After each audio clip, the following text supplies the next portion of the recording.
So what do you do with leftover meatloaf?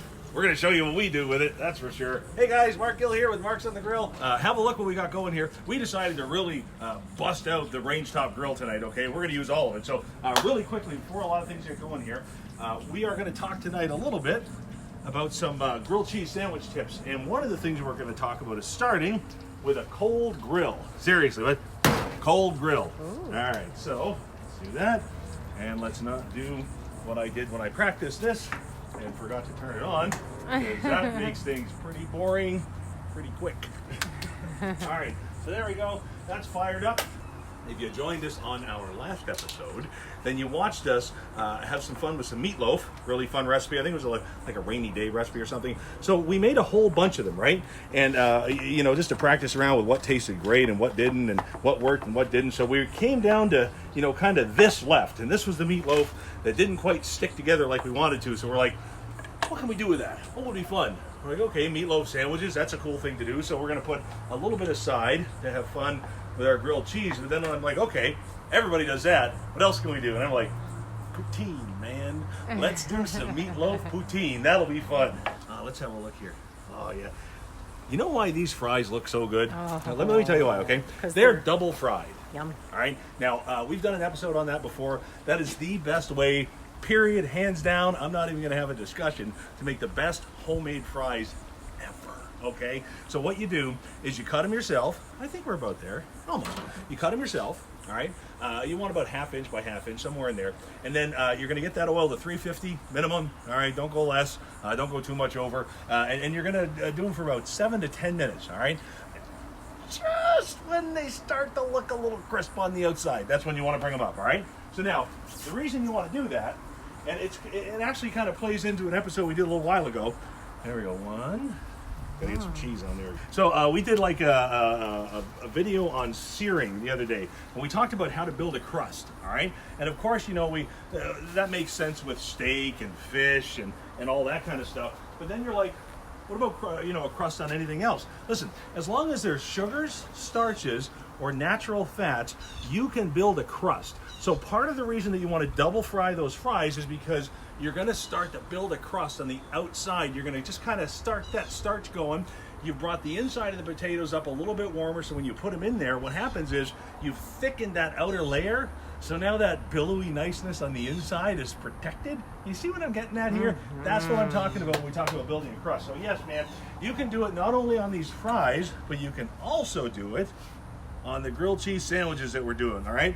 So listen, that's a couple of tips here. Start with a cold grill. That's a good way to do it, because a lot of times you don't get enough heat on things to get the cheese melted properly. You know what I'm saying?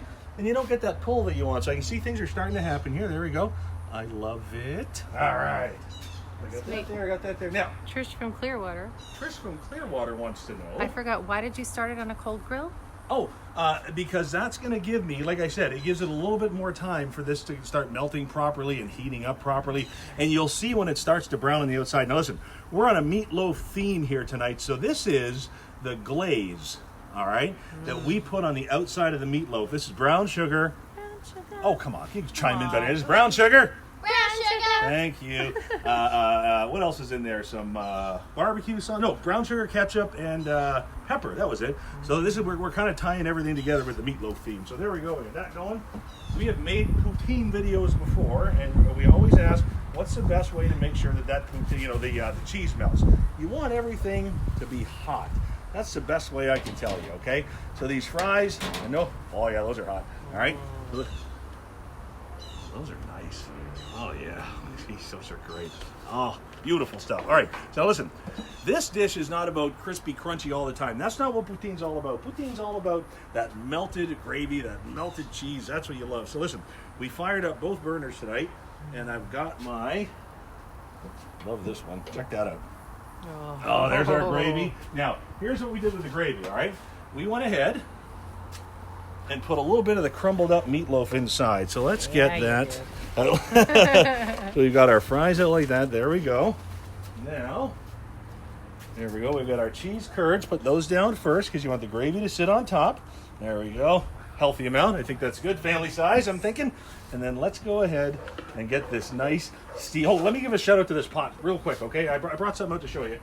non-stick cast iron. Check this out. This has been like just kind of sitting in here doing its thing. Watch this. Check that out. There's the bottom of the pot. Isn't that cool? Cast iron, it's non-stick. That's the coolest thing, man. I love giving that pan a shout out. All right, so now let's go ahead and get the gravy on the cheese curds. You see what's going on there? Maria's starving. Isn't that pretty? Oh, well, we're going to do a little bit more here. Let's go ahead, get all of that out. So now, when you get poutine at a restaurant, or the poutinerie, or one of these places that you go to, there's a place in Philly that's really cool. They bring it out to you in a box that's all sealed up. All right? So that's going to allow the steam to melt that cheese a little bit. So while we finish with our grilled cheese, let's go ahead and let that steam happen, all right? Because you want that nice cheese pull when you're doing these. Let's take this and put that right here. That's what Blackstone's awesome for. Let me tell you that. All right, we'll put a little more up front. All right, now that is all starting to melt, which is nice. So let's have a peek. Oh yeah, that is actually looking great. Yum. All right, so what we want to do is just get a little heat on this for the sandwich. A little on here. Now, I had a peek underneath, and I got to tell you, man, that crust is starting to form really nice. Watch what I mean. Check this out. All right. Check that out. Look, look, look. See that golden color? Yes. That is why you want to use clarified butter anytime you get. When you go to the like the griddle restaurants, right? You know what I'm talking about.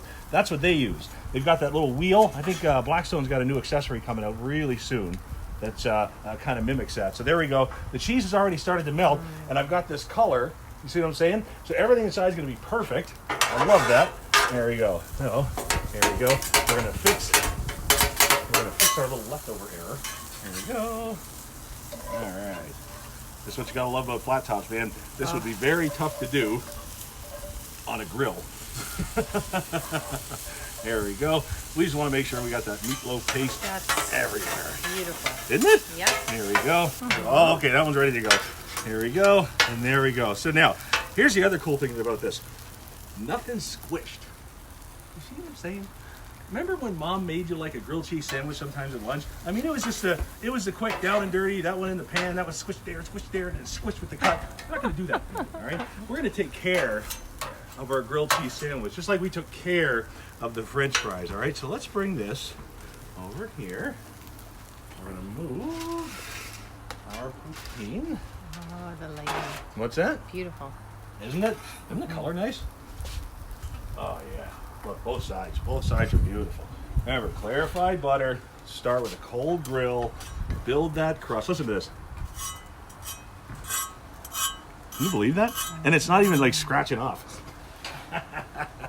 I'll tell you, man, add a little step here or there, and that's the difference between the regular old and the holy cow, right? That's all it is. Alrighty, so now, this might be a little bit of overkill, I get it. But I fired up the electric knife for this one, okay? Because like I said, so many times we get these things that are crunch and they end up flat, right? You spend some time on this. So go ahead, make it pretty all the way through. We can even, let's do this. We got the electric knife, this is fun. Let's stack them. Oh, you're fun. There we go. So should I go angle cut or straight? What should I be doing here? Ooh.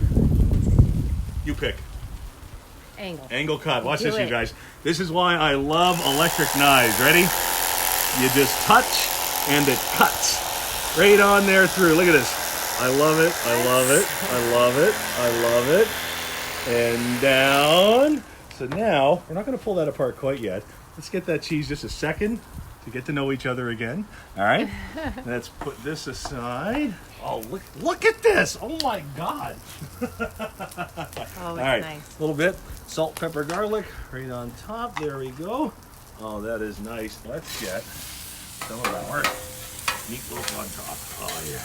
Now, what's cool about this is, remember, all the spices that were in that meatloaf recipe that we did, all the caramelized onions, I don't know if you remember that, the slow-cooked garlic, that's all in there, man. All right, Miss Maria, you got a fork? Let's try this, and then we're going to get to this grilled cheese sandwich. You got one? All right, let's get in there. Okay, it's all about the cheese, the gravy, and the fry in the one bite. We seeing this? Oh yeah, it's all about the cheese pull.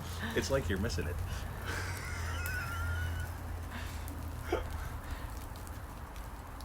Oh my God.